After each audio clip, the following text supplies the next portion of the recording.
ఇస్తున్న యూరియా ఎవరిదో ఏదన్నా కాంగ్రెస్ పార్టీ హెడ్ క్వార్టర్లో తయారవుతుంది అది. ఇప్పుడు చాలా యూరియా వస్తుంది కదా, నేను ఒకటే అడుగుతా ఉన్నాను ముఖ్యమంత్రి గారిని, 400 రూపాయలకు బస్తా ఎట్లా వస్తుందో ఎక్కడి నుంచి వస్తుందో చెప్పాలి. ఈరోజు కేంద్ర ప్రభుత్వము 242 రూపాయలు, టోటల్ ట్రాన్స్పోర్ట్ కలిపి 266 రూపాయలు, 266 రూపీస్కు ఒక బ్యాగ్ ఇస్తున్నాము. ఎలా ఇస్తున్నాము? ప్రతి బ్యాగ్ వెనుక 2200 నుంచి 2400 సబ్సిడీ ఇస్తాము. ఒక బ్యాగ్ వెనుక కేంద్ర ప్రభుత్వ సబ్సిడీ 2200 నుంచి 2400 సబ్సిడీ వస్తుంది. అంటే టోటల్ కాస్ట్ 2650 రూపాయలు బస్తా. ఆల్మోస్ట్ బస్తా మీద ఏ కంపెనీ అయినా కూడా ఈ రేట్లు ప్రింట్ చేస్తుంది. కేంద్ర ప్రభుత్వ సబ్సిడీ ఎంత, టోటల్ బ్యాగు కాస్ట్ ఎంత, రైతులు చెల్లించాల్సింది ఎంత, ప్రతి ఎరువుల బస్తా మీద కంపల్సరీ ప్రింట్ చేస్తారు. మరి ఆ రకంగా 265 రూపాయలకి ఇవ్వాల్సినటువంటి బస్తా ఈరోజు రైతులకు అందుబాటులో లేదు. 400 రూపాయలు ఇస్తే ఎట్లా అందుబాటులో వస్తుందో చెప్పాలి ప్రభుత్వం. ఇంకా వేరే విషయాలు ఏముంది, ఎట్లా వస్తుంది, ఎక్కడి నుంచి ఈరోజు వస్తా ఉన్నాయి అదే బస్తా మీద ప్రింట్ అయ్యేది 265 రూపాయలు, మళ్ళీ 400 రూపాయలకు అదే బస్తాను అమ్ముతుంటే ఈ ప్రభుత్వం కళ్ళ అప్పగించి ఎందుకు చూస్తుంది? ఎవరు అమ్ముతున్నారు? దీని వెనుక కుట్ర ఏంటి? ఈరోజు రైతులు చెప్తా ఉన్నారు బ్లాక్ మార్కెట్లో మాకు ఎంత కావాలంటే దొరుకుతున్నదని. ఎవరు బాధ్యత తీసుకోవాలని అడుగుతా ఉన్నాను. 50% ప్రైవేట్ ఏజెన్సీలకు ఇస్తారు, 50% గవర్నమెంట్ ఏజెన్సీలు, కోఆపరేటివ్ బ్యాంకులు కానీ ఇతరత్ర కోఆపరేటివ్ సొసైటీల ద్వారా కానీ రైతులకు అందుబాటులో చేయాలి. మరి ఇది వచ్చినటువంటి యూరియా ఎందుకు పక్కదారి పడుతుంది? మేము అనేక చర్యలు తీసుకున్నాం. ఇది యూరియా ఒక బస్తా ఇస్తున్నామంటే నామోషిగా 250 రూపాయల బస్తా కాదది, 2500 నుంచి 2650 రూపాయల బస్తా. అది ప్రజల డబ్బు. నరేంద్ర మోడీ గారు ఇస్తున్నా అది ప్రజల డబ్బే, రైతుల డబ్బే. అది సబ్సిడీ ఇస్తున్నామంటే కేంద్ర ప్రభుత్వం ఇచ్చినా కూడా ప్రజల డబ్బే. అది ఆ రకంగా ఒక బస్తా బ్లాక్ మార్కెట్కి వెళ్తే ఎవరు బాధ్యత అని అడుగుతా ఉన్నా. మార్కెట్లో దొరుకుతుంది, ఎవరు చేస్తారో చెప్పాలని అడుగుతున్నా నేను. మార్కెట్లో ఈరోజు రైతులు 400 పెట్టి బస్తా కొంటున్నారు కదా, అదే బస్తా 260 రూపాయలకు అమ్మాల్సిన బస్తా ఈరోజు 400కు దొరుకుతుందంటే ఎవరు చేస్తున్నారు?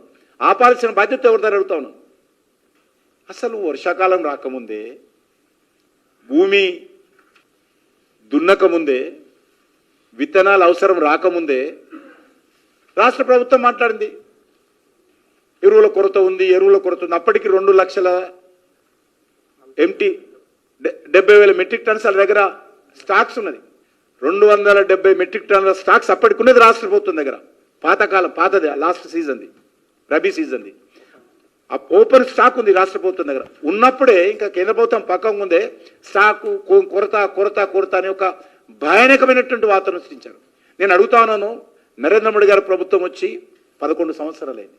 ఈరోజు మీరు అమెరికాలో తీసుకున్నా, ఆస్ట్రేలియా తీసుకున్నా, లేక పక్కన ఉన్నటువంటి పాకిస్తాన్లో తీసుకున్నా, బంగ్లాదేశ్లో తీసుకున్నా, మలేషియా, ఏ రాష్ట్రంలో తీసుకున్నా కూడా గత 11 సంవత్సరాలుగా 3-4 ఎరువుల ధరలు పెరిగాయి. 3-4 ఒకే ఒక్క దేశం భారతదేశము గత 11 సంవత్సరాలుగా ధరలు పెరగకుండా, ఎంత ధరలు పెరిగినప్పుడు కూడా లక్షల కోట్ల రూపాయలు కేంద్ర ప్రభుత్వం భరిస్తూ రైతుల మీద భారం పడకూడదు, రైతులను ఆదుకోవాలి, రైతులకు మేలు చేయాలి అనేటువంటి లక్ష్యంతో, ఒక కమిట్మెంట్తో నరేంద్ర మోడీ గారి ప్రభుత్వము సబ్సిడీ భరిస్తూ 265 రూపాయలకు బస్తా ఇస్తూ ఉంటే ఈరోజు ఒక తెలంగాణ రాష్ట్రానికే సుమారు 76,000 కోట్ల నుంచి 80,000 కోట్ల రూపాయలు సబ్సిడీ ఒక తెలంగాణ రాష్ట్రానికే కేంద్ర ప్రభుత్వం భరించింది. ఎరువుల మీద భరించి మేము అందుబాటులో తీసుకొస్తుంటే అసలు అవసరానికంటే ముందే కొరత అని ఒక భయానక వాతావరణం సృష్టించారు. మనమందరం చూస్తా ఉన్నాం. కాబట్టి రాష్ట్ర ప్రభుత్వము మరింత బాధ్యతగా ఈ యొక్క బ్లాక్ మార్కెటింగ్ ఆపాల్సినటువంటి అవసరం ఉంది. నెంబర్ 1, యూరియా కెమికల్ ఇండస్ట్రీస్కు పోకుండా ఎంతో ప్రయత్నం చేసినాం.